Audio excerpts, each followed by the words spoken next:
কোয়াইফাং বাজারে তীব্রমতার বর্ণাঢ্য প্রচার মিছিল ও পথসভা। আসন্ন এডিসি নির্বাচনকে সামনে রেখে 26 বীরচন্দ্র কলসি কেন্দ্রে রাজনৈতিক উত্তাপ ক্রমশ বাড়ছে। এই আবহেই জোলাইবাড়ি বিধানসভা কেন্দ্রের অন্তর্গত কোয়াইফাং বাজারে বর্ণাঢ্য প্রচার মিছিল ও পথসভার আয়োজন করেছে তীব্রমতা। আজকের এই প্রচার মিছিল কোয়াইফাং বাজারের বিভিন্ন জনপদ পরিক্রমা করে শেষে বাজার প্রাঙ্গণে এক জনসভায় মিলিত হয়। মিছিল ও সভাকে ঘিরে এলাকা জুড়ে উৎসাহ উদ্দীপনা লক্ষ্য করা গেছে। দলীয় পতাকা ও স্লোগানে মুখরিত হয়ে ওঠে গোটা এলাকা। কর্মী সমর্থকদের ব্যাপক উপস্থিতি ছিল চোখে পড়ার মতো। সভায় উপস্থিত ছিলেন দলের কেন্দ্রীয় কমিটির মুখপাত্র রাজর্ষ দেববর্মা।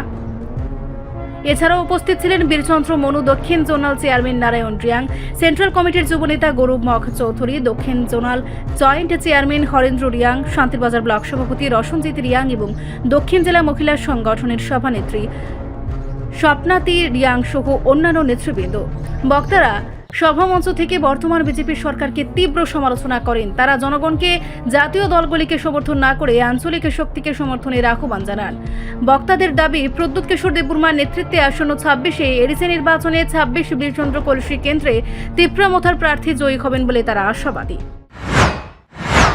আপনারা মনে রাখুন, 2021 যে আমাদের এডিসি ইলেকশন হয়েছিল, আমাদের যে প্রার্থী ছিলেন বা আমরা যে ভোটে লড়াই করেছি, তখন আমরা সেই তীব্রমতা পার্টি একটা নতুন শুরু ছিল, সেই জন্য আমরা কিছু ভুল ত্রুটির কারণে আমরা জয়লাভ করতে পারিনি। যদি এই বছর ইলেকশন হয়, আমরা পুরোপুরি তৈরি এবং 2026 সালে 26 বিশ্বনগর কলসি সিটটা আমরা মহারাজকে উপহার দিতে আমরা তৈরি।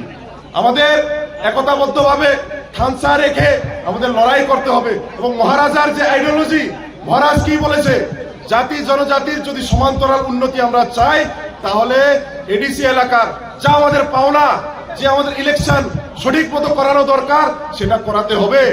কিন্তু আজকে আমরা দেখেছি কি, যারা বিজেপির নেতৃত্ব, যে মুখ্যমন্ত্রী হোক বা বিপিন দেব বাবুরা হোক, বিকাশ বাবুরা হোক, ওরা গ্রামে গঞ্জে ঘুরে ঘুরে বলছে কি এডিসিতে চলছে কারাপশন, লুটপাট।